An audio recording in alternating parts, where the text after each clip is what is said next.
What's up, and welcome back, fellow Siege spectators and players. We are back with the ESA Cup. I am the Reverend Whiskey Glitter, and with me today, my co-host and partner, Mighty. What's happening, Mighty? I'm so fantastic, my dear Whiskey, and I'm so pleasured about finally getting a cast with you. Looking forward to this day like a long term for the past seasons. Didn't really slip the past seasons, but today it really does, and I'm hyped for you to cast this match because it is a match that could potentially bring a lot of heat in it. There's been some movements in those teams. There's been some team adaptations. So then I would really love to see how this will go. As we know, my dear chat, we are in a best of three meta. So on, we could potentially see three big maps. So on, but we have some great predictions. First, we will go through the predictions of our production team. And as you see above, you have some votes here only for SFD at the first roll, but there will be some more. And we only have one vote for AGM. So it is a complete underdog situation for AGM by the production team. Yeah, no kidding. So it's kind of a little bit one-sided, but that's okay, right? This is where we can start to see some of that magic happen. Before we get into the game, however, let's take a quick look at where we're going to be going for this best of three series. Ooh, okay, map bands up. And so right out the gate, you can see the new map has been taken out, Consulate gone. Not going to be dealing with Cafe, a couple of the classics, Bank and Chalet to fall, which means map number one that we're going to go to is Skyscraper. I'm super excited for that. Followed up with map number two, going to be Night Haven Labs, my absolute favorite map in the current competitive game pool. Clubhouse and Oregon to fall, which means if we need it, the third, a decider, should it be deemed necessary. It's gonna be Border, and it's with my second favorite map. So, Mighty, this is not your standard map pick. This is not the run of the line here. We're not looking at the Oregons, the Chalets, Skyscraper, where your best half is a 5-1 pretty much standard. This is amazing. This is gonna be a great game. This will be a great game, and as you see of the maps, Skyscraper and Nighthaven were the two maps that we casted yesterday in the matchup between. Let me just think for a straight second. It was. Oh, now I'm stuck for a second. It was Phanex against. Oh, my daughter, Team Black, of course. Sorry, I was having a little brain delay here. But so these were the two maps that we saw yesterday in the same um, meta, as we see here. First Skyscraper, then Nighthaven. Both went into the hands of Phanex. They went on a straight one next round. And so that is potentially the way the teams are looking this match as well. But so on then, I wouldn't be mighty. Nash is missing today, so I will try to pick up a little bit about the teams, how they have presented themselves in the past weeks. I've got a lot of information about Aspire since the last game they had in the ESA. A little less with Team AGM as they don't place that many competitions. But let's begin with AGM. AGM had their last match here in the playoffs, the 22nd. So it's 8 days past. And there they won after two maps against a controller game to qualify into this stage. Meanwhile, they had one loss like 5 days ago in the R6 major group stage against Team Frequency, the old F7 roster. So that is a big banger. It was a hard match, a well fought match out on the three maps, so they lost 2-1. So they could potentially have a little slag into them, but they will have some videos to review those for the guys wondering. The maps that there were played were none of the maps on this desk. They lost exceptionally Nighthaven against Team Frequency, and that was the last pick. That was the decider pick. So potentially they will have to face the map that they finally lost 5 days ago. But if you look in the hands of Aspire, those guys have been playing 6 matches since the last ESA Cup match. The last ESA Cup match that they played was back the 18th, and that was against Les Bullist. They lost that 8-6, and so on that, they had 6 more matches. They had 2 that they won against EOS 7-0 without any promises. They won 7-2 against Whiffs, and they had a big match against Freela and Voltage Group, winning their 2-1. Else they lost 2-1 against Ryuga, 1-2 to LDL in R6, and also 2-0 Envy, with Envy being the last hard loss after they won against Swift 7-2. So it's a little bit up and down with Aspire, especially now when they lost an important member with their shivers. But as we see, my dear friends, we're going into the map, we're going into Skyscrapers, and I will leave the bands with you, Whiskey. Oh, let's go, Skyscraper. You know, it's currently probably sits in about my third favorite map in the competitive pool because it's so defensive sided that a well put together attack team really has a field day with this. 5-1 we can expect on that standard half. And so, yeah, let's do it. Let's get into the bans. I'm thinking we're probably going to see some standards here, right? Couple like Dokkaebi, huge for taking out that flank game, stealing that intel, and of course, the devastation of the DMR. Ying, of course, banned PC console. It just doesn't matter, almost at a staggering. And I'm not sure the statistic for the ESA, but in the games that I have casted, Ying banned out 80% of the time. So completely makes sense on that. On that ban. Second follow up, I would imagine, is either going to be the off pick or it's going to be the Dokkaebi. We see her banned out pretty often as well, but instead it is going to be the Monty. Huge for pushing in onto that black stair. Still going to potentially see some shield play there with the Osa or the Blitz. On the side of the defense, pretty standard ones that we see is going to be the Fenrir and the Solus. Fenrir, great for stopping that push as it's coming in, directing what the pace of the game can be, depending on where those are at. And Solus to be the intel, right? It's such a small map, which means that there's a lot of potential for jump out. So if you get caught on your phone by her device, or the claymores are seen, knowing that you got somebody outside of there, then that is such an easy push and an easy wall bang here for the Solus. So pretty standard as far as bets, or as far as the bans go. Mati being the one-off, although we've seen his ban rate rise, especially on Skyscraper. And so on. That was the bans of this first map. And as I wanted to say, because I have the stats right on top here on my left monitor side, we have seen the 4 bans that is the most predictable as we're going through the season so far. We have banned 28 times so far the Ying with the most banned attacker. In the same matter of fact, we're also, let's go. Okay, and so we're going to get this started, and it's going to be a karaoke start here for the defense. And like I was saying earlier, this is such a defensive-sided map. You've probably heard Naj speak on this many times because it's such a unique defensive-sided map in that the standard split here doesn't apply in that 4-2 area. It's split here, competitively speaking, 5-1. And so we're going to look to see what this defense can bring together. It's got a lot of slowdown potential here as we see the Melusi on the board. Got those Banshees that got any sort of quick action that's going to come in. The Kiva barriers to really set up that warfare. This is a pretty decent setup for us to stop some of those windows and, of course, bring that deployable that's so huge along the shrine area. And then on the side of the attackers, I mean, it's pretty standard, right? Bringing in your Thermite for the breach. We've got the Flores to get rid of that extension util, specifically speaking, those Banshees and the Banshees and the Kiva barriers. Jackal to help suss out that roam game that's going to be obviously present. Now puts us So 30 seconds in. Yeah. And so on that, we're 30 seconds in, and as we see, the approach nearly looks like the games that we had yesterday. The team's using a lot of time to get some intel, do some droning, and then do a slightly approach. It is like a small touchy in the first seconds, especially in the first round, just to see how the opponents may react upon every single swing, every single more aggressive approach. Are they being a little more passive? Are they being active and like repeating, reconsidering chances, taking another gunfight? And here we see the first gunfight going down, and it is Hookah by Aspire with also Casper just cleaning up, Snaily just getting a third. That went quick for Team Aspire here in their favor. Yeah, now all of a sudden it's going to be the defense with the body balance huge now.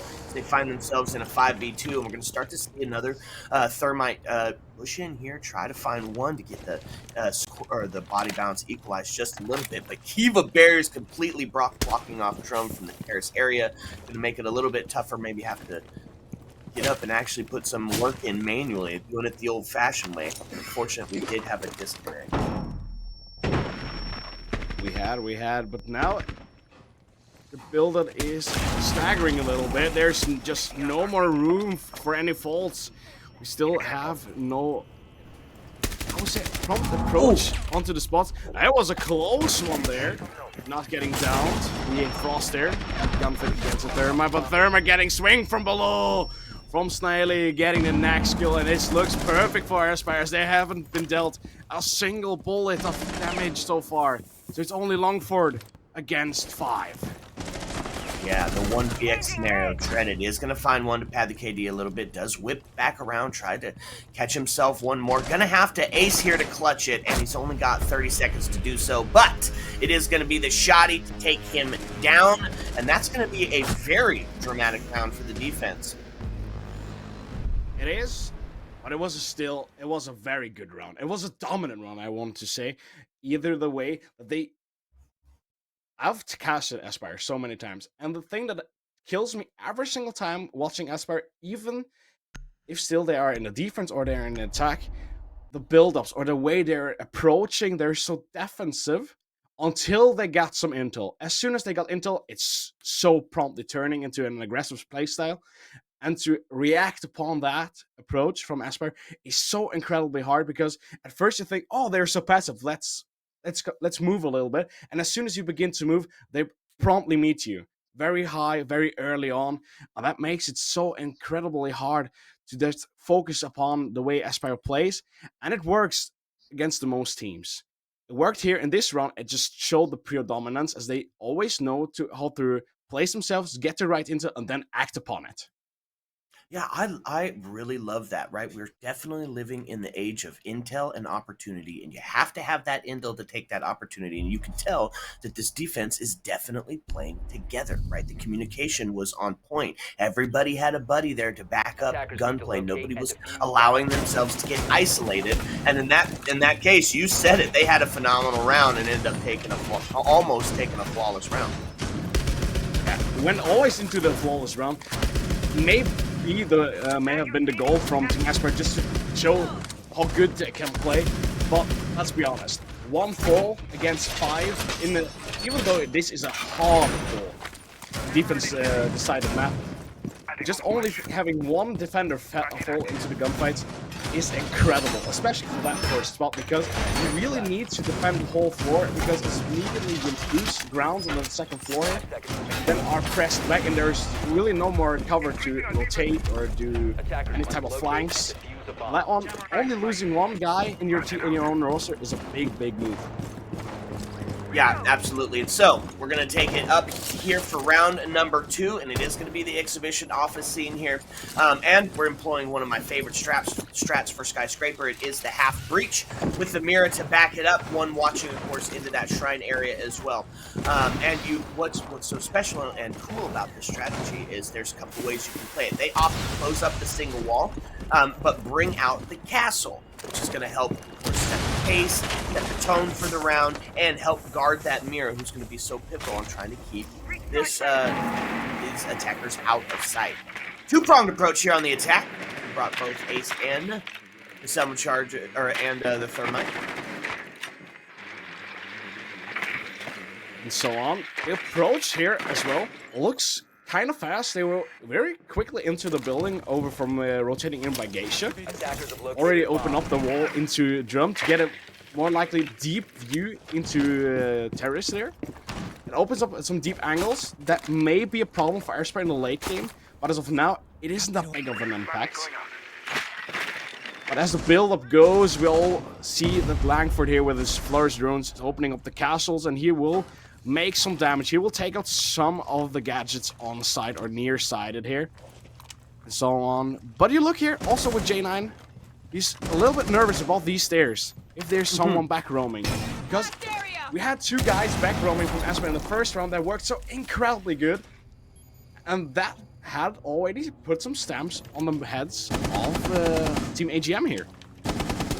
Yep, and there we go. As you're going to see them start to get droned in, try to take advantage of some of that intel, create some of those opportunities. Castle here, kind of not in a tough spot, but he's got 2 areas or avenues of attack that he's going to potentially come his way, and that's going to be a Rotera drone to take down the Kiva Barrett. Whoa, just barely sees him, and what a great flick. He was trying to walk inside of the scope there, and that is going to be the Mira taken, or excuse me, the Ash taken down. Now puts us into a 4v3. Maya's the next to fall, and it's a flurry of gunfire. Is Carol going to find one, and we're going to find another.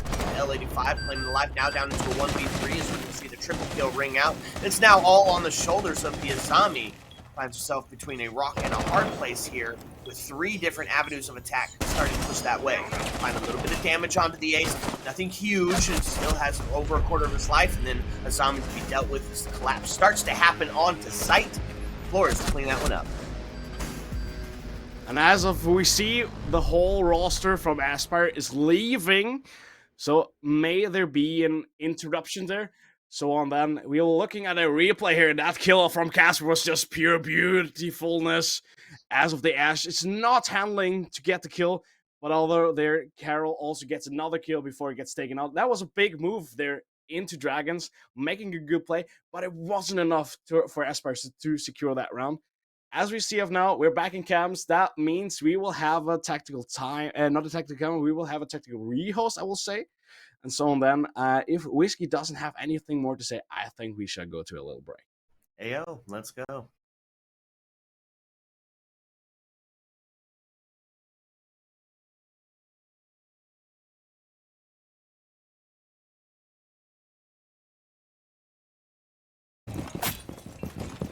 What's up, and welcome back, fellow Siege spectators and players. Technical host, Dun Dada. What you think, Mighty? What I think, personally, I thought it was a very well-played round from AGM, especially from the approach and also through the whole round here. We're taking so good ground, taking good gunshots, taking good stealth of fire there.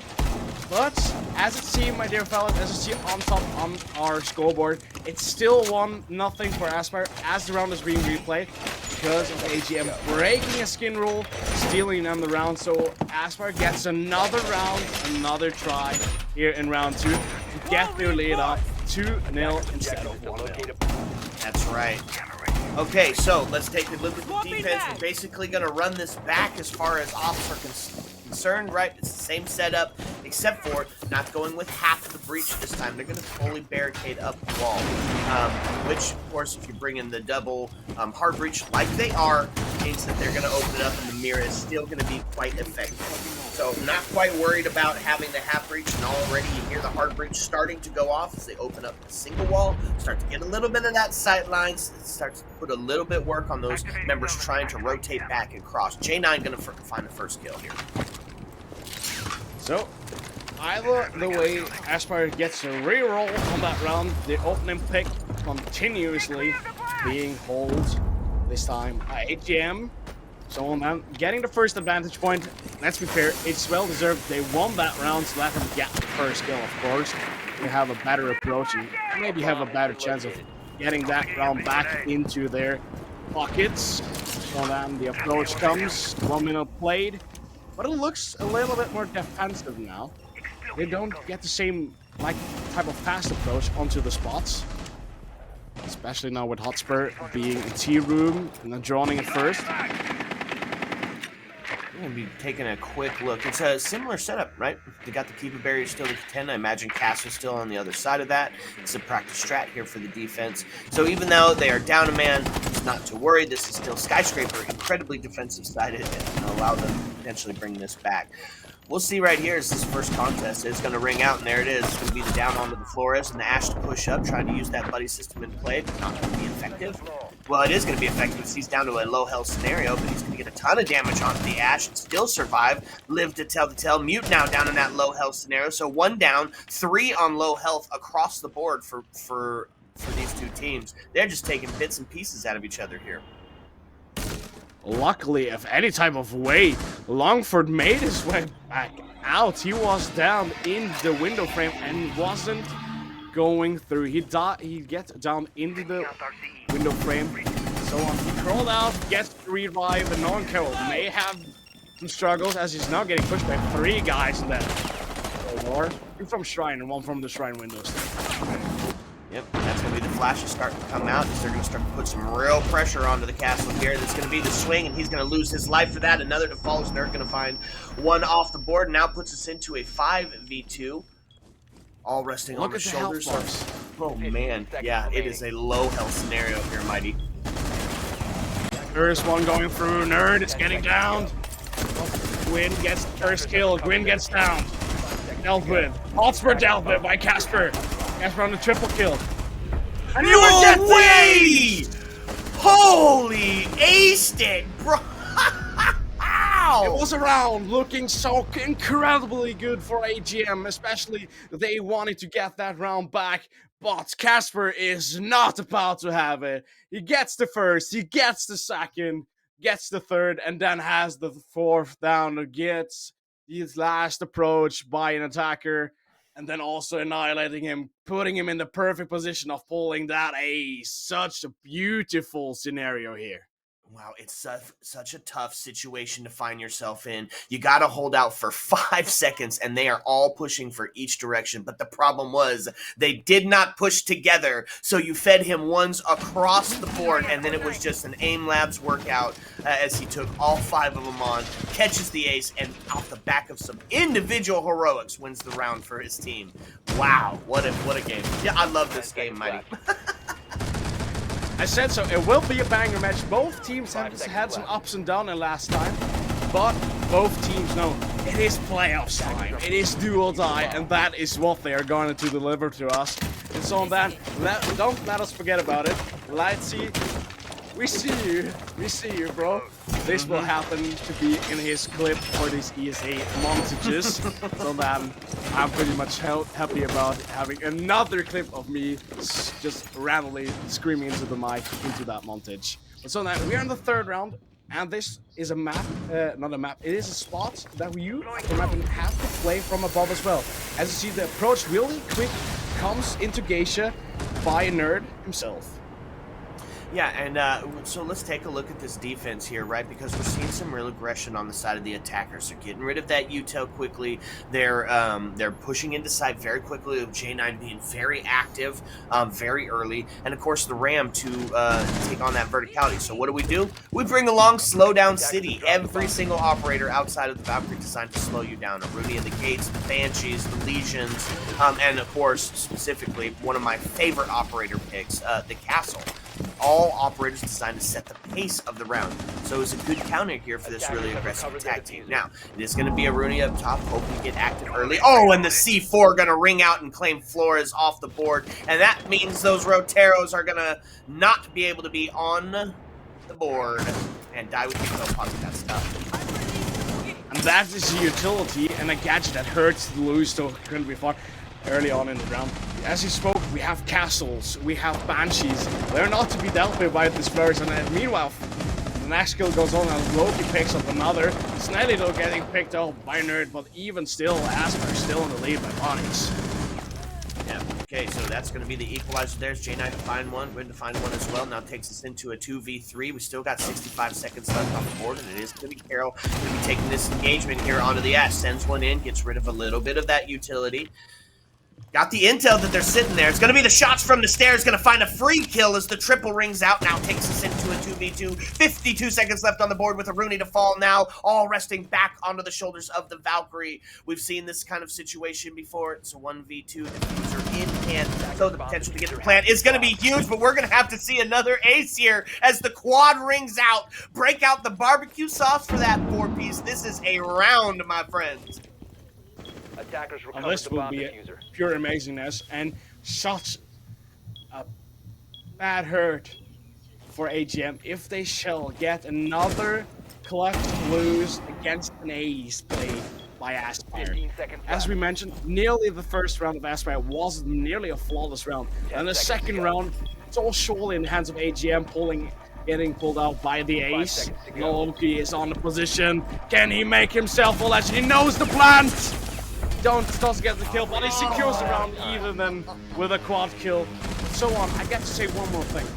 I don't think Carol did get any more assists in this third round here.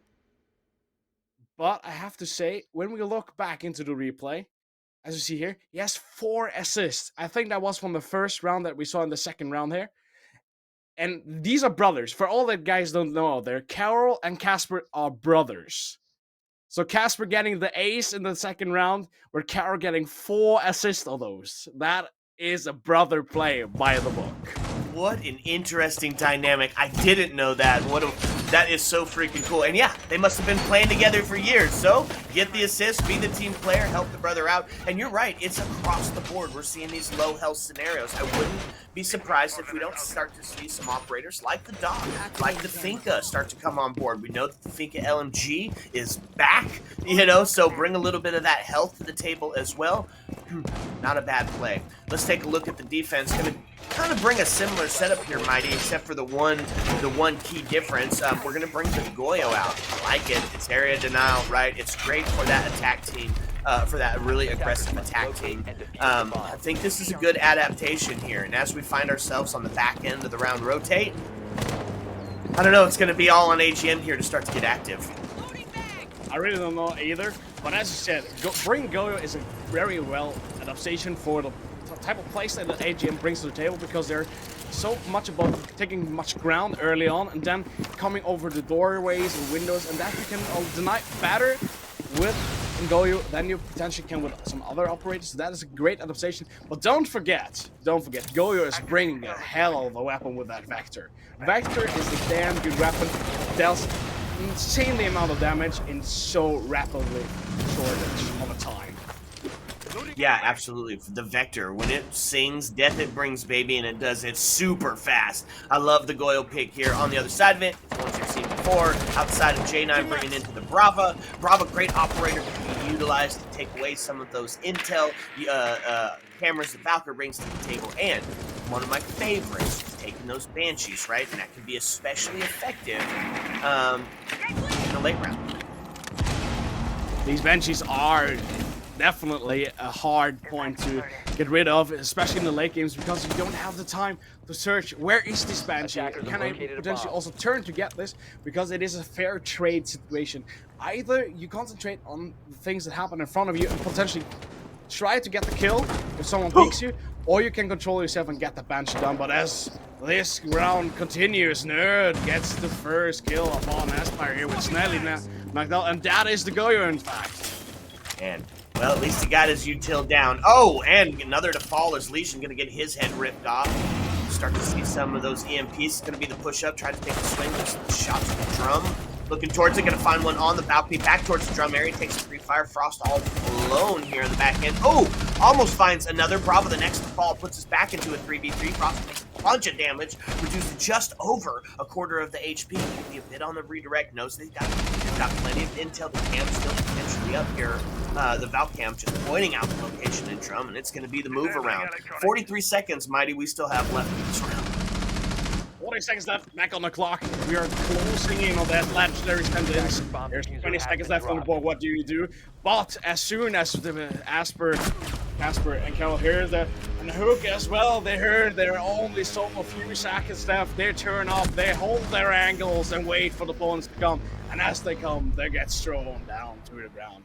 It's a 4-0 lead for Aspire, showing just pure dominance, especially after this round that showed us how incredibly fast rounds can turn. It looked so easy for AGM that second round, but they then lost and everything fell to pieces. Still, I'm not complaining about AGM. AGM is playing a good style, quick entry, making good ground very quickly. But then after all, I think they're losing a little bit when they're coming near side. They just lose some focus, they do something they're not supposed to do, and that makes them have these struggles they're having so far. Yeah, I'd absolutely agree with you. And to be fair, 4-0 on Skyscraper, not wholly unexpected. Right, this is what we talked about in the beginning of the map. Look to see that standard split along the lines of 5-1. If you can get anything outside of that, then you're really sitting good going into your defensive half. So, not going to be the case. You're going to double up on the breach denial here, as we're going to see both the Cade and the Bandit come out, and the Tubarao. This is another fun strip, and look, they're just showing so many different operators and strategies. Honestly, I love it. I think what Aspire's bring to the table is why we're seeing a 4-0 currently. Yeah, especially with me I've cast Aspire so many times, and I must say, Aspire is a type of a team, especially in the German sector. You have so many teams. They have their standard strats, and they always, even if they lose or win, they stay to the strats. They only adjust a little bit about the positionings, what angles they hold. Well, they stay on the same build of operators. Aspire is the team. They have their standard build-ups, but they rotate so many times the operators that they bring because of other positions, other operators. That's their motto, and that's what they're showing here. And that's the way it is so incredibly dangerous and also not that easy to adapt on Aspire's playset, because you never know what they are bringing before they have brought it. Yeah, I love the call here. It makes for some very fun and interesting siege, and it is going to be a Zombie rotate back up those house stairs. You start to see, as the last few seconds of the first half of this round start to count down, you start to see some of these players get back into sight, start to bunker up a little bit as the main assault starts to happen on the side, single sidewall here. You do some bandit tricking, try to hold off this breach as long as possible. They do have two walls opened up already, so that's a good portion of the map that is already getting split right in half. Not to mention the castle going to funnel you into these homemade kill boxes. This feels very defensive sided in the last minute and 30 here. Well, that'll change that. Win takes a low-key. And so on then, the power position that Casper had in the last hold of that spot is now dealt with the single bridge into mini open. Well, Hugo reclaims that position with knocking out Gwen. So that way, we have a still back-end positioning from Aspire, as we see 3 of these Aspire boys being back at the end of the spot. Only one roamer approaching. Well, that side, even though we say there's 1 minute left on the clock, it's still much possibilities here for both AGM and also Firespark to knock out this 5th round. But as I say, every single round from now on that Aspire wins hurts AGM bad.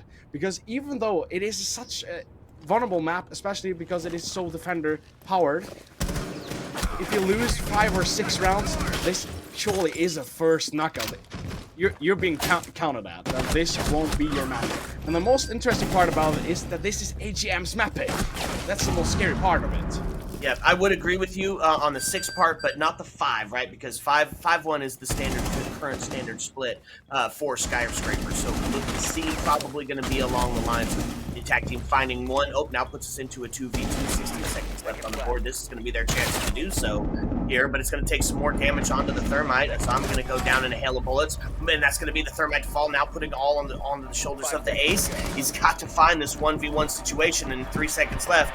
Not going to be the case. He's going to be able to get to some relative safety. Defender's going to find another. So that's the deal, I believe, right? Is that is standard right now for Skyscraper, because it is so defensive sided, is going to be that 5-1. So if the attack team can find their round win here, then they're going to be quite satisfied going on to their attack, onto their defensive half. However, there is a huge difference between a 5-1 and a 6-0 half. Right? If they don't find the round win here, I'm feeling like we're going to be starting to count this match just about over. Yeah, and especially because it brings so much confidence, it brings so much dominance into your own type of way of thinking, your way of focus. And if Aspire can pull off it, they can once more show, not only show us here, but they show themselves after Shivers left the team, that they're still capable of doing these challenges against the team. But don't get me wrong, AGM is pretty well in the team. They're well rested and so on. They know what they're playing in Siege. But so on Aspire, if they can make this 6-0 first half of the map, they're bringing so much confidence in themselves into showing themselves we can do this, and then there will be a harder match for AGM, because you might get many wins, round wins against Aspire in your own defenses, and you won't get 6 on Skyscraper. That's sure. Okay, there we go. Here we are. Back to the last round of the first half, first map, and it is going to be what you've already seen. Defense going to be ready to go as they're going to try to slow down. It's going to see a little bit more investment into seeking out this roam game. Jack will be back on the board. Kind of pretty spread out as far as kills go on the defensive side of it, right? Everybody kind of really close within each other. Same on the side of the attack, just of course a little bit lower as they're just not coming on the right end. Oh my lord, and there's a free one for you. That's going to be Frost getting taken down as she does a late round Frost trap. You're just able to just push right up and find it, and that's going to be the body bounce. And the man advantage shifted over to AGM. It did, but so already here you also see another play of Aspire. You lose one, but you see how close Carol was. Carol was not more than 2 split seconds away from getting that kill, but either said Snaily gets another vertical kill with the C4. Carol picks up Hotspur, and that way we have dealt with the anti-fragger and a big operator with the IQ. Snaily just can't stop. He also gets the next one, gets the Jekyll. So the Tracer, the intelligence, and also the anti-fragger is way gone and out of this round. So Nerdy gets another. He gets Hookah. CZA gets Holoki, but Carol stops CZA from getting doing more damage after all.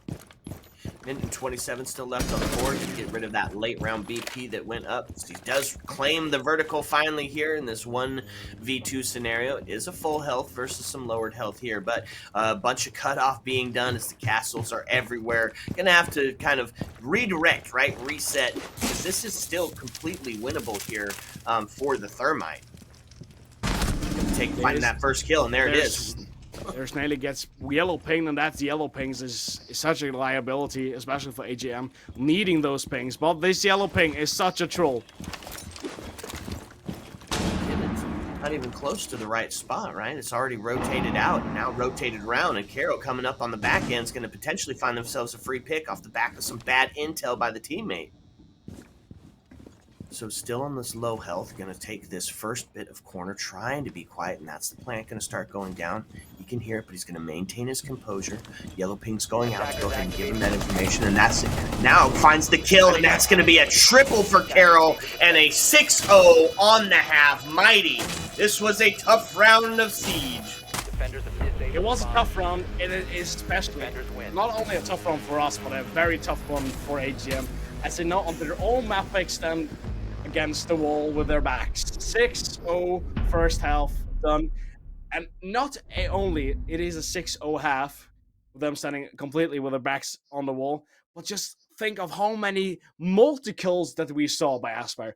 Every single time AGM gets an opening pick or gets some late round important kills, immediately one of the Aspire boys strikes back with just entering a kill feed and ending it with a kill feed.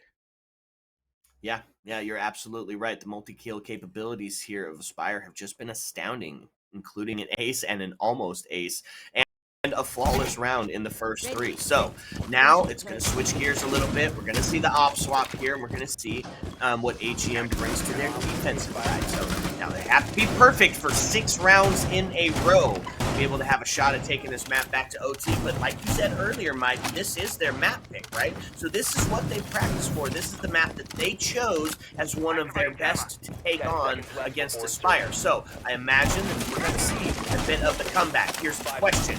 Can we see it in enough that it's going to bring us all the way back up 6 wins in a row? I don't know. The possibilities are definitely here, because I think, as just spoke of, AGM chose this map very early on. There are only like 4 bans beforehand you can choose, and their map pool that you can choose on the first round is huge. And they especially chose this skyscraper map, so they pretty much well know how they should play it. They have build-ups, they have strategies on it, but the main factor is, okay, it is a very cheeky map pick after my opinion, because if you don't begin in the defense and you get like a standing of this, you're most likely think of a 5-1 or a 4-2 and lucky outcome. But if you get a 6-0 and you're standing with the backs against the wall on your own map, it's pretty much about how confident are you, how is your mentality game going, because if you're already going mental after these first 6 rounds, you're not prepared for a single round of defense against Aspire. If you're going mental in the first half, you're not prepared for the second. Yep, true. So a little bit of damage has been done on the Hookah, as Sid's going to take a little bit of damage, reduced to the half the HP, and of course the first engagement. Dokkaebi going to see some action as well. Only Dokkaebi to come out on the back end of that with any damage. So sit 5-5 as the first minute has. Woo! Almost catches a great C4, but only going to do a low health scenario instead of actually find one. Oh my lord, the peek up, and there's going to be the Sens coming out with the shotgun. This could be incredibly important. Missed it though, coming up on the back end, going to get taken out and down. That's going to be the Grim down as well. He's going to be able to be retrieved here. We're going to see another fall as the Dokkaebi going to get taken down. Now puts us into a 3v3. So Mai loses his life. It's going to be the Banshee and the Legion going to stop this push up from the Flores. Bullets ring through, trying to give us a wall bang here. Mighty, it's a 3v2 with a minute and 12 still left on the board. A triple kill now. Oh my lord. And a quad. A triple turning into a quad, and that's a pretty much well-deserved round for AGM. With great stronghold. They're up on the spot, not getting disrupted a split second by the Sands coming from the stairs. Good cleanup by the Mute. They're getting one kill done before he then falls himself. But on them, the rest handled by CZA. And that way, AGM wins the first round, and that is a round that they must win, of course. It is 6-0. But it is also the round that everyone knows they will get, because winning that spot in the attack is so incredibly hard. And so on that, I would say rather like, even though it looked very impressive, that round from AGM, that's more likely the freest round that you will get in the defense. Yeah.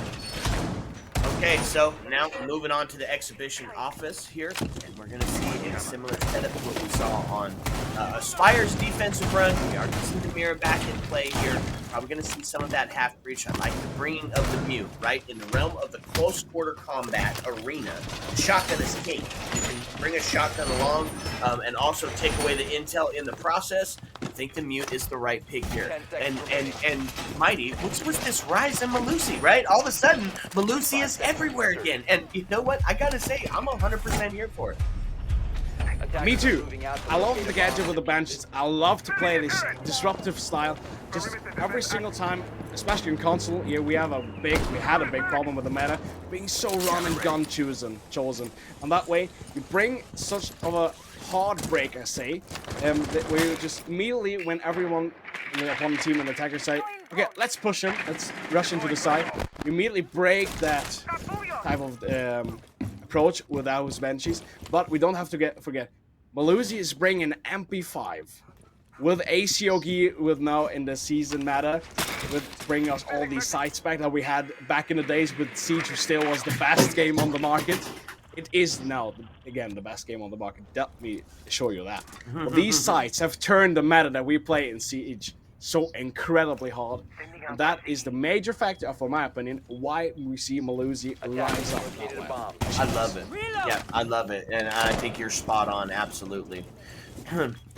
Spot on, absolutely. Okay, it's going to be a late round mirror here as we start to see the second minute of the round start to tick through. It is going to be the kill on to Langford, and that's going to be a tough one, right? That's going to be the body balance shifting over in favor of Aspire. And that, of course, is the oh my god, his active gadget. He has to be alive for it to percolate and come on back, but not going to be the case as he gets denied. His life forfeit. Now, Yellow Ping's coming out. So it's going to be the Melusi, aforementioned, now going to be taking her first bit of engagement as the flashes start to come out into drum. They do. And as we just saw recent for like the past seconds, we have Gwen with the Mute down below in the first floor as CZA gets the first kill onto Casper. As we told about the Mute being king with his shotgun and close range, I pretty much don't understand why he is playing the first floor. Yes, the first floor is a little bit crowded, especially around the house area. But either way, there's so many quite different, longer angles. Yeah, you can hold them pretty well with the SMG-11s. But what do you want to do with an SMG-11 against someone that's pre-aiming you down in the first floor? Yeah, that's a good question. What we're probably going to find out here is now that's going to be the Nomad that goes down, puts us into a 4v2. Going to be kind of a similar situation, all resting on the shoulders. But now into a 3v2. Well, yeah, a 3v2. Yeah, it was a huge save, and they're going to be able to pick the Nomad back up. Well, now, Whiskey, we are in the meta. 20 seconds left on the clock. What are we doing? Yep, well, unfortunate for them, no diffuser in hand, so we are going to have to go for those frag kills here as they start to, and that's going to be, oh man, that's going to be the Flores taken down. Just like that, the double to ring out as they stacked up upon each other. Swings in onto the Bandit, and that's going to be the attackers taking the round. What a comeback in the middle of the round to pull it off. Great victory. And as I spoke of earlier, you will get wins, you won't get 6.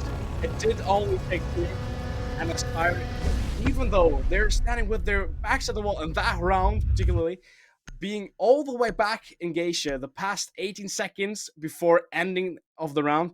And that push, though, they get the kill onto the mirror, and then he knows for a fact with the yellow ping beforehand that the bandit still is standing up in that corner, and you just see how incredibly confident Loki is. He is so low on the health bar, but he makes that kill, and so on. Loki saves the day for Aspire with a huge double kill after being picked back up with the healing. And as I said, it was a big, big heal there. It was a big helper, and that Loki definitely repaid. Yep, absolutely. So a great map of Siege. It is a best of 3, so we have at least one more map potentially to coming back at you. So as we get ready to start the next lobby, we just like to show you the premiere of Stage 1, Round 3 and 4 highlight video by Lightsy coming right up. So sit back, relax. When we come back, we're going to bring you the second map. Heyo! Let's see. What's up, and welcome back, fellow Siege spectators and players. If you're just joining us, well, welcome. There's a lot of Siege you could be watching, and we're happy to have you here. This is a best of 3 here in the ESA Cup. I am still the Reverend Whiskey Glitter, and with me, my partner and co-host today is Mr. Mighty. What's happening? Yeah, what is happening? And better say what has happened so far. My dear fellas out there, if you're just tuning in for the second map, we had one map being played on Skyscraper. It was the map pick of AGM, and I really want to talk a little bit about that. Because the most scaring fact of Skyscraper, being such a defense map as it is, you always try to think, okay, we will have a 5-1 for sure, but hopefully we get a 4-2 split. If you pick that map and you know you have to begin and attack it first, you then really have to pick up your pace very fast. That did not work for AGM, as they then lost 6-1 on their own map pick. It is a best of 3, and if you all know, we're not in the final stage of ESA yet, so every single best of 3 here, especially down in the lower bracket in the second stage, is a knockout match. So AGM lost one map now. They really have to win the second map to get into the decider. If they don't win this map, if Aspire wins their map pick now, Aspire's through one round further, and AGM is out of the competition. And that way, AGM will have to straighten up a little bit and get some more scoops of coal into that burning furnace. And as well as we know, we have looked at the map bans early on, we have seen Skyscraper and so on, my dear Whiskey. Which map are we going to see on the second? We are now going to my absolute favorite map in the comp pool. It's Night Haven Labs, baby. And why do I love it so much? Because there's so much opportunity here, right? It's got multiple attack points, multiple sites that are really good and defensive sided, multiple operators that can be brought. It says the introduction of a huge roam game. Sometimes we see operators like Cav being brought out, the Vigil being brought out, right? And then, of course, you've got that multi-floor breachable surface, so you can see a buck going up onto 2F and raining down bullets all the way into that assembly tank area with the relative safety of another floor. Night Haven, we have seen it throughout the many different regions. We've seen it go from both defensive and attacker sided, so I'm curious to see how is this going to play out. Who's going to come to the table? Are the bans still going to be the same? Don't you usually see a Monty on Night Haven that often? You know, so maybe the band might change up just a little bit, but I think the other two probably going to stay.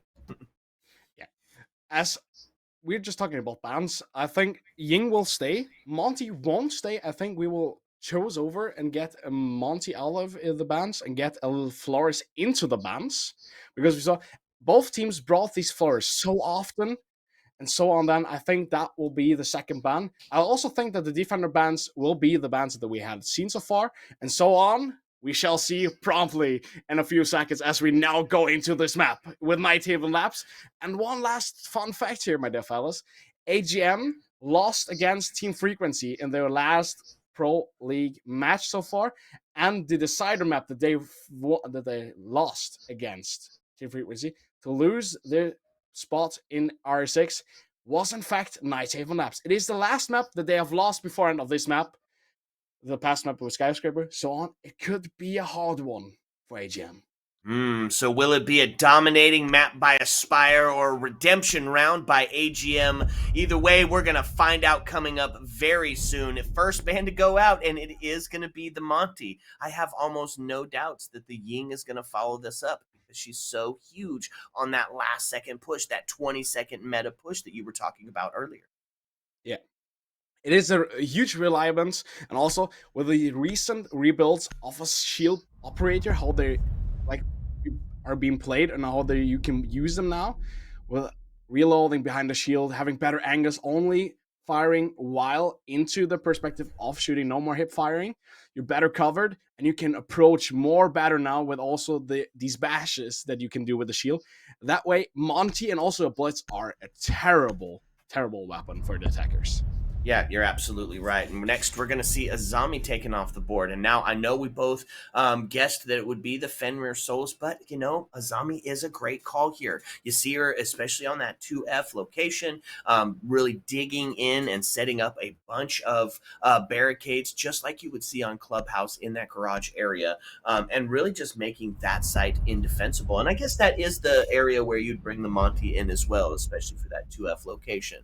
So with Fenrir being the last ban off the board, that does mean that Solus will get some playtime potentially here. And she's going to be huge for this map, right? Not having been nerfed yet, that gadget can see halfway across the map. So any sort of intel, whether you're on your phone, whether you're droning, whether you're planting, putting down a claymore, anything electronic, she's going to be able to see it and relay that information. And she is going to be on the board as we start.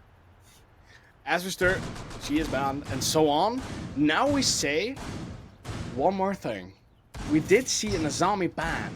But the more interesting fact about the Azami ban, even though she's getting played on this map so often, is that ban came from Aspire. Let's just think a little bit back, go in time, and see on Skyscraper, how many times did Aspire themselves in these 6 defenses bring in Azami? Yes, they brought it 4 times. And these 4 times, the Azami was an incredible help to get 1 ace, especially with the gadgets giving herself so much coverage. And also, she got like 3 or 4 back-on kills to get an equal section of bodies alive on both teams. So it is a huge reliability that Aspire had. They chose to ban away. Yeah, that's an interesting pick and an interesting bit of information. Glad that you could remember that stuff, because I sure can't. I'm round around, baby. Speaking of the round, though, we're going to look at the attack side of it. They are going to bring the double breach. We've seen this many times on many maps. It's the Thermite and the Ace utilized to open up every single kill hole and stop members from back into sight, try to catch people. It is going to be going for the bandit trick here. They're going to get potentially it off, and they're going to get it off, and the bandit's going to go down, and his life will be forfeit for that, and that's going to give body bounce immediately into the hands of Aspire. And now I'm wondering, man, if it keeps heading in this direction, and I know this is just 1 kill, but you got to start to think of a mental chop. Almost 2 aces, a flawless round, a 6-0 half. We're going to have to see a different team out of AGM here, and that's not the way that you want to start it on a failed bandit trick.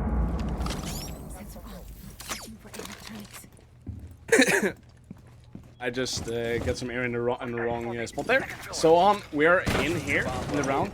As he's already said and mentioned, Bandit way far getting out of the schedule books here.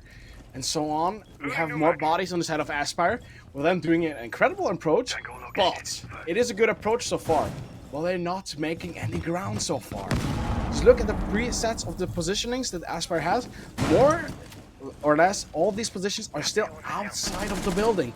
1 minute 25 on the clock, and that clock is ticking down, and it is not ticking for Aspire for sure. That is true. Time is the 6th man here, and look at all this intel being fed out by the Solus. Drones, claymores, on the phone. Now they know exactly where it is. Might go for... Oh no, I was going to say might go for a bit of a run out. I'd love to see if C4 here onto the stairs, but that is going to be Carol behind the kill onto the Warden, and that is going to be the run out, but it is going to take us into a 3v2. That was a miscommunication. That was a miscommunication. The Solus had that operator on the spot and pinged it for the Vamai on the stairs, and he ran out. And he did not get a kill, but meanwhile, Snaily is getting a 3rd kill here, and Loki is picking up the last one. And this is a round. Yes, the approach came well, but it came late from Aspire. And as soon as they then grant themselves the liability of having enough intel to then approach the map and come into the building, they come with a banger. Because once again, they find that one blind spot of AGM where they're not looking. Yeah. Okay, if you guys didn't see it, where was he looking? Yeah, that was the thing that I thought about as well. Where was he looking? And Snelly just looking phenomenal with a triple kill, not getting the full fear, but Loki then picks up. This so incredibly good team play here with Aspire. Getting double kills, playing together, always having a team partner standing close by in the text to do some refrag. I'm just blown away by Aspire once more. They'll look good as ever. Yeah. Oh, that where was he looking? That got me. That was pretty funny. Okay. So back to it, right? Okay. I'm a professional. We're gonna get into round 2 here, and it is gonna see us down into that tank and assembly area. And like I was saying in the bans here, what I love about this map so much is the investment into the roam game, right? And how many different options you can bring to that table. Already, we're going to see the Vigil going to be on the board here for the defense, and I think this is a really great call. 2 operators in dedicated and invested into the roam game. Solos is also going to be out, so they're going to have to spend some time and some utility and some manpower to take these off the board because the flank is so huge on Night Haven. It is. These flanks in Night Haven, either they're both quite large, but also they take so much amount of time. But still, either way they take much time. They're long to run, but they're so important. As we also see Hookah getting the first kill this round, he's still on 1 HP though. That is a credibility that he just has. In fact, as Hotspur gets, no, he doesn't get a double kill. I saw a double kill there, but Langford getting Casper, with only Hotspur getting hands of Loki. So on this round, looks more in the hands of AGM as we have like a 4 against 2 because of Hookah only being 1 on 1 HP. But Hookah makes the kill before Carol gets killed. Also Snelly gets a kill, so it's a 2-2 equal situation. How is this going? Well, equal is 1, but I mean, the health is definitely going in the favor of another, so that's going to be the flashes starting to come in. It's going to be Twitch on the slow approach, a predator as they're coming up, trying to find this kill. It's a little bit of a distraction with the drone, and now I'm going to take a peek, see if they can suss out where the heck J9's at. They're putting the pressure on in this 2v1. Now, J9 can hold this, right? Find 1 kill and then rotate down. Okay, and this is going to be a win for the defense. If J9 gets swung, we're going to see a hard press for the defense to I will just leave the cast for a second and hold what's happening. So it doesn't look like they're going for. I'll just not speak for a second and just hope that Whiskey picks up a little bit. Souls off the board, but was the pitch that we thought about. So now it takes us into a 2v1. It's going to be the Mirror rotating all the way back down to site. Going to try to defend against this verticality, but it's here and it's present. Still got a C4 in hand, so this would be great to try to, especially if they stack. Huge win for the defense. Oh! No way. That is so incredibly unfortunate. Oh, now into a 1v1, all resting on the shoulders of the Twitch and the Mira as a self-Goyo takes him off the board. That was a tough one. 25 seconds still left. As we find ourselves in an old-fashioned 1v1 showdown. Boom! There it is! Defense gonna find one as Nerd brings out the Vector and sends him to a grave here in the basement. As I was approaching and I was about to speak to you guys, my Discord just thought about, okay, where are we looking? And just left the building for a second. So I'm back now. Hopefully everyone hears me. Everyone hears me good. I will get that on my headphones very quickly from the production, but I also got all that is good. We got a replay. It was the wrong one, but now let's just look on the better. That was the one that I thought that we would see a line out there because you see one of the Hibana just running back on the side of the Jackal. He then gets cleaned and lighted by the same operator, so it was some type of a lineup, just a little bit delayed. Just a little bit. Almost had the double stack tube there. But the defense does take that round, and that ties us up. Scoreline 1-1. AGM gets one on the board a lot earlier than they did in the first map. That brings a little bit of hope to this defense, especially because this is a defensive-sided map. So back up top as they're going to run it back, Mighty. Run us back. That Discord leave just made me go a little bit off temper there, bro. We're back. We're in this third round. We got a 1 round backer from these guys from AGM. It was a good round though. It was a close one then.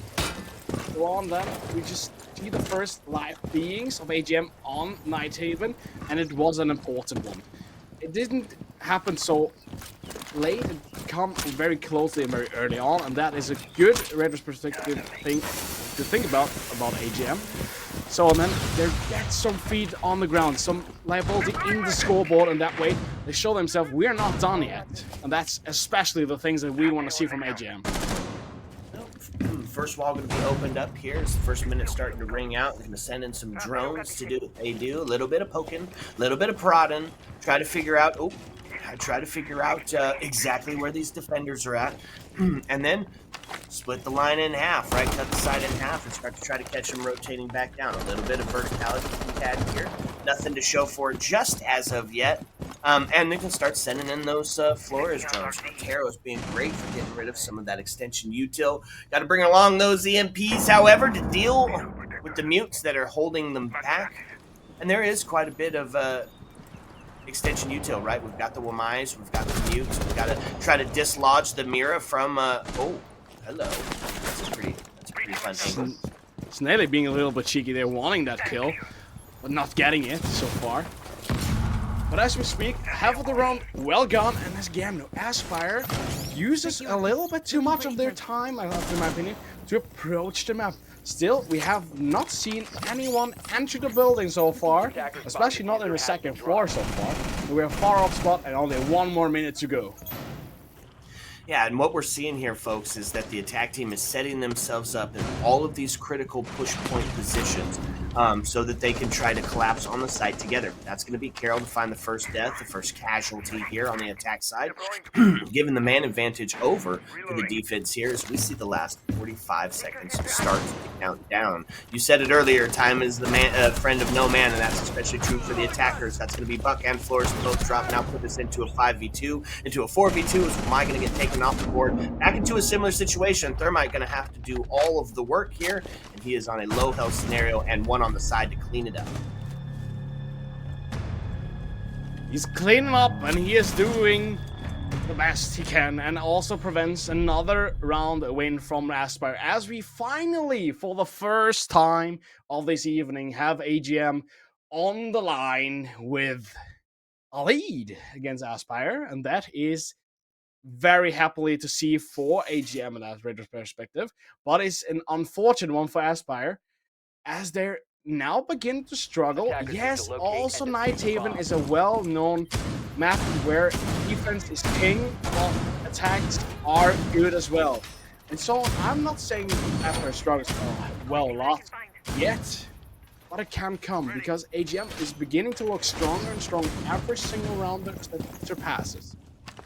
Sure. Well, being a defensive-sided map like you talked about, gonna have to see 2 here on the quota, right? We talked about standard splits on Skyscraper, and there's a standard split here too, and that is that 4-2 arena. So if you go into your half, your defensive half, 1 on the attack, you're feeling okay. If you get 2, you're hitting quota. Anything outside of that is going to be icing on the cake.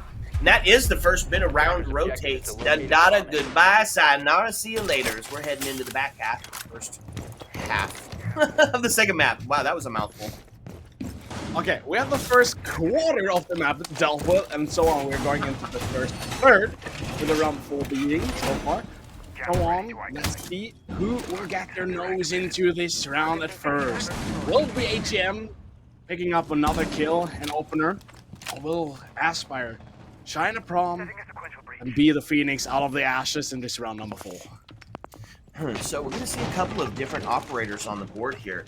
One being this Pulse who's holding down, looking for that verticality. He's got a good angle. It's quite cheeky, but somebody's got to be looking for that, right? And they're going to rotate off that mirror, or off of that window instead. like the adaptation, Mighty, by the attack team here. We're seeing two new operators on the board in the OSA and the Zero, right? So bringing more of that intel that we talked about being so prevalent, and we're going to see those SAM cams being utilized right now as he gets rid of that mute jammer. Huge play. They're going to be able to open up. Not that bringing Zero is like the major move, but I just want to entitle how important it is. You know, they're bringing a mute, and you have a counter like in a Zero that you can like promptly use on these maps, especially because you have one secure bar with soft wallets that you can break and then shoot your cam through from a Zero. I'm a relatively good player in the ELO of Rainbow Six, but either I did not think about that move right up now. That is a great adaptation. Yeah, I love it. Great adaptation. Okay, so it is body bounce shifted in favor of Aspire here as they find themselves in a 4v3 situation. Still got the C4 in the hands of Pulse. Can, of course, aid his friend Legion onto that window. You're going to see some of that verticality to be pointed out by the cams as the red pings start to mark all over. This is the first true test for the defense here, right? Is this tertiary site, this first floor, kind of falling in line with how a lot of the other maps or metas are going. One thing that may be a little ick in the ass for Aspire is still there was a cam up and running in the warehouse. I don't really think that was the standard cam because standard cams are way out of the game when you talk about Aspire. I think that is a bullet cam. That could be a huge reliability. But in that fact, the first kill done and taken by Aspire. Now CZA gets another repack. But still, the bodies count for Aspire. As we have Casper going in for that kill. Casper is still looking promptly for one of his first kills in this matchup on this map. Can Langford get a hit on that C4? He throws it through. He doesn't get the kill. CZA out of the game after he gets a triple kill. We're definitely seeing a plant doing done. Diffuser is planted. 33 seconds on the clock, and it's Longford against Thu. He gets the first with Casper. But Lihoka has the angle from above. Now puts him into that 1v1 scenario, and that you can hear the plant starting to go down. Takes one shot to get him off the diffuser. Gonna have to have 7 seconds on the board to actually stick this thing, and he's going for it. But it's gonna be the pistol popping, body dropping his IQ. Gonna finish this one out from above. That is a clear round and a clear sign from Aspire. Yeah, guys, you can take the lead. You're in the better position on this map so far. But we won't make it easy for you. And also, the way how calmly that Aspire plays it down. They lose reliabilities in form of operators, in form of teammates down on the first floor. But they let Hookup still stay up running in the second floor. We say, we need you there. We don't need you down here to do kills for us. We do need you here. If we get this plan sorted, you're our only liability that we will get this plan through with a final kill. Yep, absolutely. Okay, so that's going to tie us up. 2-2 as we sit. Now the attack team, Aspire, has already done their job. They hit their quota. Anything outside of this on a round win is absolute icing on top of the cake. So, to put that onto the shoulders of AGM, in a familiar situation, have to perform here. They've got to find the next 2 round wins to feel good going into their attacking half. Unless they're bringing something special to the table with the attack on Nightingale. 5 seconds to go. Pretty much as well as there. We will just have to wait and see. Attacker's objective is to locate a bomb and SF, I defuse it. am getting thrown up. No, I'm not. Okay, I'm only solo casting for a little bit as Whiskey gotta reconnect into his Discord. I think Discord is running some troubles today. So, I'm back here. I'm back on for you guys. And as well as Ook is back into this game, getting him up with the first kill here. Knocking him down. On the side of CZA, that his liability player with a soul is knocked out at the first player of this round. And that is the important one. The soul is out of the game. The one that is important for the intel, denying the attackers to have an easier prompt approach on these spots, especially with them having 2 more guys up on the first floor here. So on then, we shall be ready and ease on these sides of AGM. Losing one guy, rotating back down, and Casper gets another. Casper finding the mirror, and now we have 2 more bodies on the side of Aspire here. With them knocking down all these walls, making it very hard for Team AGM as they find another Hooker finds his double kill. 5 against 2, and this round looks incredibly good for Aspire. Well, they're in the moves, and they are strengthening up for these rounds. And so on. It shall be, well, surely looks like a third win in round number 5 for Aspire, as they want to take this lead so badly. As I'm getting information here on the radio, Whiskey is back and so on, he shall be casting. That's right, I'm back at it. Oh man, we had the same sort of fun that you had with your Discord. So, It's a minute 14 left. We find ourselves in a dire situation for AGM as they are down in the man count by 3. Now, they are in a full health scenario, so plenty of potential here. And in the one-shot headshot game, this is still winnable for the defense. It's going to have to take some individual heroics to come out here. So it's going to be the Mute, it is going to be the Legion. They are getting droned out. They're still opening up all of that vertical with the Buck trying to... Oh, look at this. Could catch him on the back end. Oh, just a little bit of damage. Not be enough to get him dealt with. Sends a flash, but it is going to be a full white scenario. Now they're completely separated from each other. He broke a rule number 1, which resulted in his death. You run, you die. Now it's going to be a plant going down, and it's going to be a flawless round for the attack team. And if I'm AGM, I'm starting to get a little nervous. And that is a round that shows the pureness of the mentality Aspire brings to the table with only one goal, and that's not only winning rounds, but also crushing the mentality of the opponents. And that well succeeded in a flawless round in here, in the round of 5. And so on, I really must say that AGM has really a problem of Aspire now beginning to say, you can run from us, but you can't hide. And that for sure, we have seen 4 or 5 runner kills done by Aspire by only the defenders of AGM roaming away, trying to get a better angle or coming back on site. Yeah, I'd like to see a little bit of a switch up here. I'd like to see a little more dedication to traps, lethal ones, right? Bring out a cap can, especially for the last round of the half. Not going to be expecting that because he hasn't been played at all. Really does a good job of slowing down and setting the pace for your team. But this is not too bad of a lineup, right? We've got the roaming capability, the investment in the roam game we talked about with the Solus, got the Mute to deny that intel. So those 3 alone, this is a pretty good setup. But I'm not sure how this is going to go. Aspire is just looking really well. And here's the thing, Mighty, right? It's not that AGM is going out and losing the rounds. It's that Aspire is going out and winning them. They're just having a definitive impact on the game, and it's been shown in the 2 maps here. It has been showing in these 2 maps, and I really much think it will continue to be shown, especially now with this being the last round that AGM has in the defense.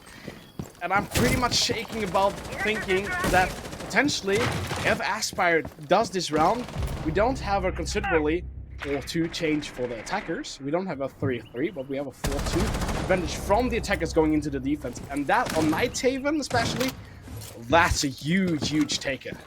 Yeah, absolutely.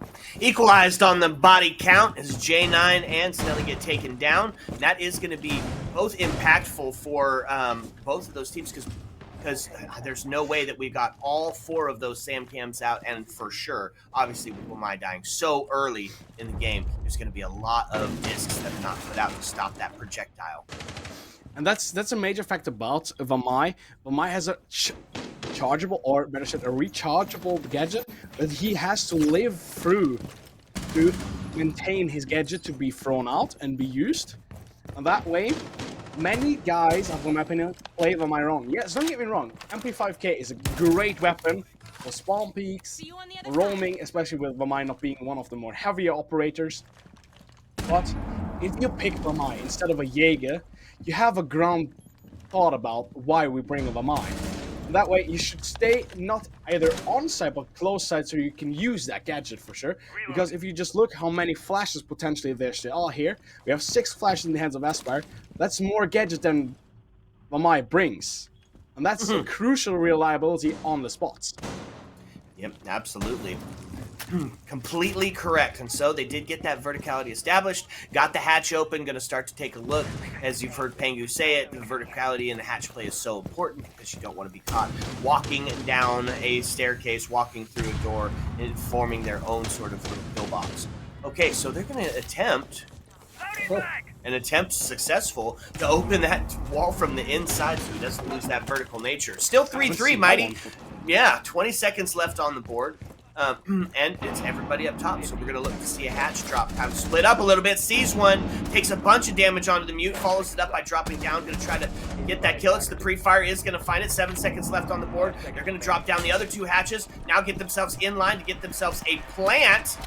Oh my lord, and with like 0.02 seconds left, they get the plant down, saving the round, allowing Casper to go ahead and finish that one up.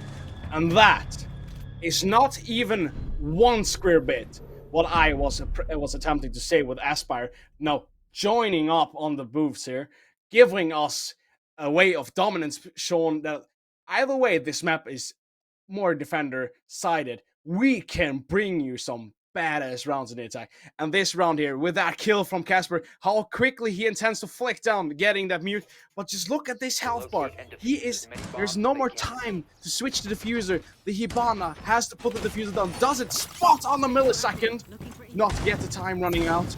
She is full HP, meanwhile. Ace, who's covering her, is so low on HP, and he still makes the gunfight against the Butcher that's full HP. That's a phenomenal way, not only because he's a better gunfighter in that situation, gets the first bullets done in the gunfight, but he also knows on the perfect milli-split second when the Butcher enters that room. Yeah, that was insane. That flick was even fast on the slow-mo replay. Like, that was insane. Somebody clipped that for sure. Okay, so getting started here on round number 7. We're seeing the standard split go in the direction of the attack. So if I'm an Aspire fan, I'm feeling pretty good about defensive rounds coming up here, especially because this is Aspire's map pick, right? So you know they've got some dedicated defense set up and ready. They have some dedicated defense setups, that's for sure. For the ones, they have not the dominance, I wanted to say. They have the pure mentality of not saying we are in the lead after a battered side on Night Team at first. Now we are on the good side, and now we can pretty much show our strength on this map. Because also, as Skyscraper was being picked by AGM, the map pool that you potentially can pick in the best of 3, that's quite huge. The teams think about which map are we seriously picking, and they're not picking a random map. They're picking a map that they know for sure that they can play. And so on, I'm pretty much hyped up to see what Aspire brings now in the defense. And especially, I'm hoping to see some more live coming in and the chances coming in by AGM, with them trying to adapt a little bit on Aspire now. Yeah, yep, agreed. So they are going to opt for that same two-pronged approach here. As we're going to bring the Maverick instead of the Ace along. That's going to be the first kill. I'm going to find that onto Casper. He takes his body bounce shifted over in favor of AGM. It's a great way to start that round. Well, also here you see the way they change in the players of AGM. You have Gwyn now been taken up by Carol here in the second after hold. It still makes quite a lot of damage on Carol here on the Cade, but as Gwyn plays better today, as Hotspur does, fortunately, for Team AGM, they change the roles that they play. Yeah, Hotspur with the Ayana still plays an important push operator, but is more like the operator that brings intel. As the round concludes with Aspire making a huge standing for themselves, as they're now going to lead with 5-2, only 2 more rounds to go for them to succeed today and get 1 round further and knocking AGM out. You see, what I still meant was saying AGM tries to adapt. They're not sticking with the same game plans, with the same guys, playing the same roles as they did on Skyscraper. They're adapting who is more into this game, who has the better feeling with their aim, with their hands on the controller. And as soon as that kicked up, CZA and also the guy of Gwyn is playing the more operators that turn into these gunfights. We have Gwyn now on the enter fragger with the Ash, as he's been the last round, and also CZA on the trace today, as they so-called the Jackal, to like hunt down people. These are the guys that we are looking at the past maps, with dealing the major part of the damage that AGM does. Yeah, absolutely. And let's talk win conditions here. I think if you're on the side of AGM, your first step is going to be to take down that Solus. Not only is the intel so huge, the operator great, the gun great, the gadget great, but Hookah's sitting at 11-2. Having an absolutely phenomenal round. So if I'm on the side of AGM, that's step number one. Not only will it take down that roam game, which you talked about in the hands of the Jackal, but it's also going to get rid of that top frag, who's just been so impactful in this round, in this match. Absolutely.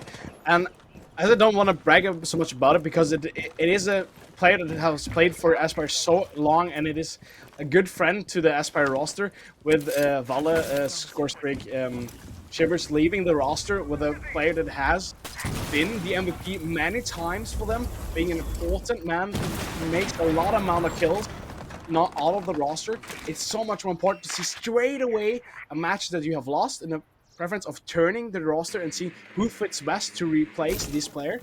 That you see Ruka immediately being up for the challenge and taking that spot seriously, not only trying but also managing to do these important kills, doing these important plays, knocking out a huge amount of time with getting Wender through the wall. That is the Andrew Fragger of the Ash of AGM, just wiped out of this map in round number 8, yes. Absolutely deleted, almost casual, like, hey, I'm busy, I'm doing something here. Ash gets taken down in a hell of bullets to the wall bang.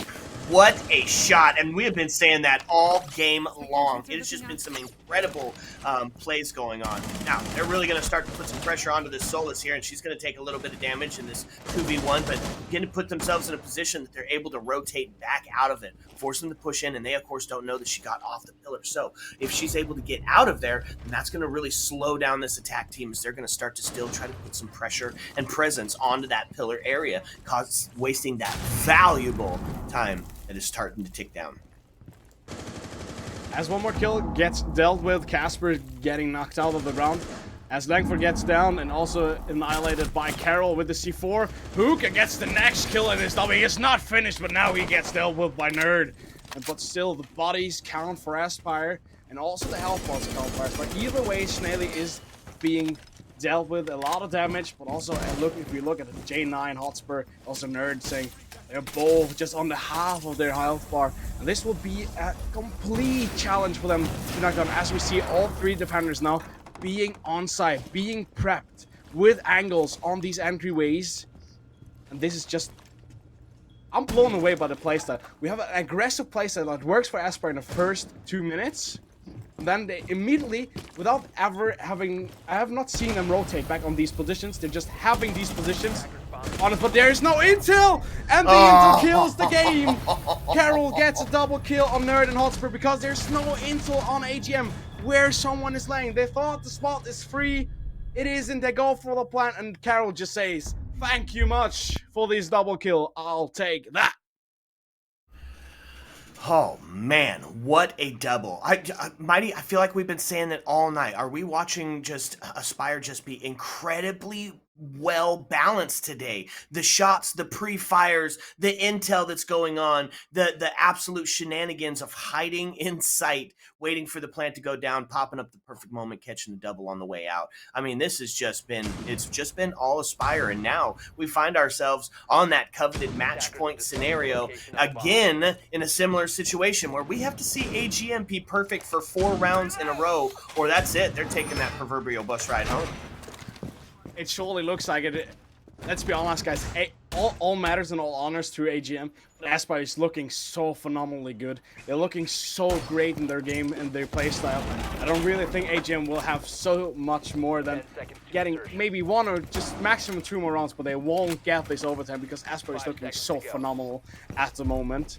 But as I said earlier, Aspire had some struggles in the past sense when they had more lives done in their previous stages, but as soon as Aspire hits a match where it is do or die, either we win and get further or we lose and are out. There are these matches where they immediately get their mentality straight. We have to win.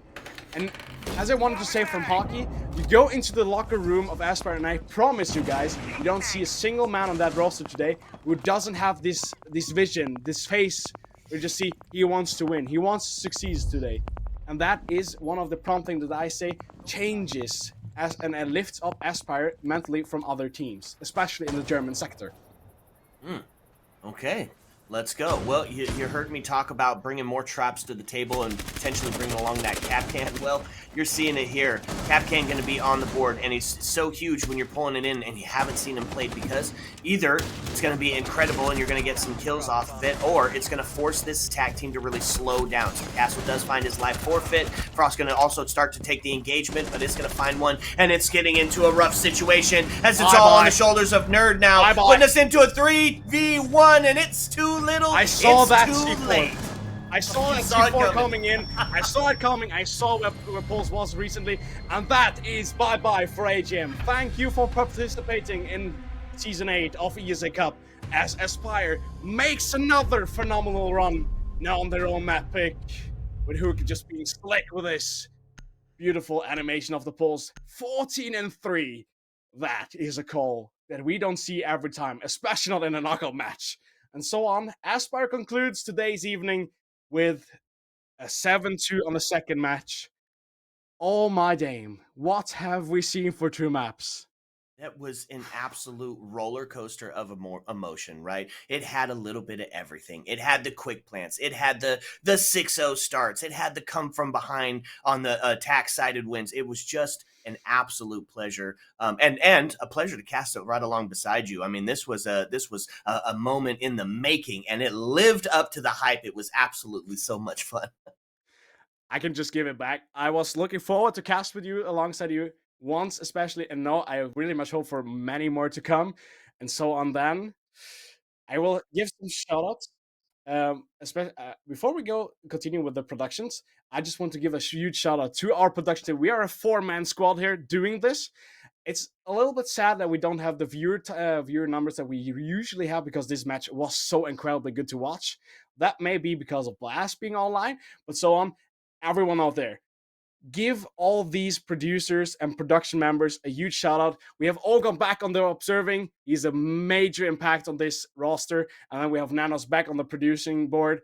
These guys deserve a lot of credit. And so on. I want you guys, when this VOD loads up, send it to all your friends and give us some great views, because this was a banger match. But so on, our production team has given us a call. They have somewhere to show us. Okay, and updated graphic here as we're going to take a quick look at the standings. Pretty simple, pretty much what you've known and you've seen over the last few days. And something fun for tomorrow's cast, you'll be able to see Mr. Whiskey Glitter again. And we've got something cool in line. Got to be there to check it out. So make sure that you're around for tomorrow's cast, and look for a fun surprise that we'll be bringing to the table then. I would just bring one comment, not saying so much, but guys out there, bring a whiskey. I won't say more than that. And so then, I say pretty much thank you for this evening. Thank you for participating, AGM. GG, well played to Aspire, and so on, their viewers. Thank you for having us. We were ESA, and we're out. See you back tomorrow.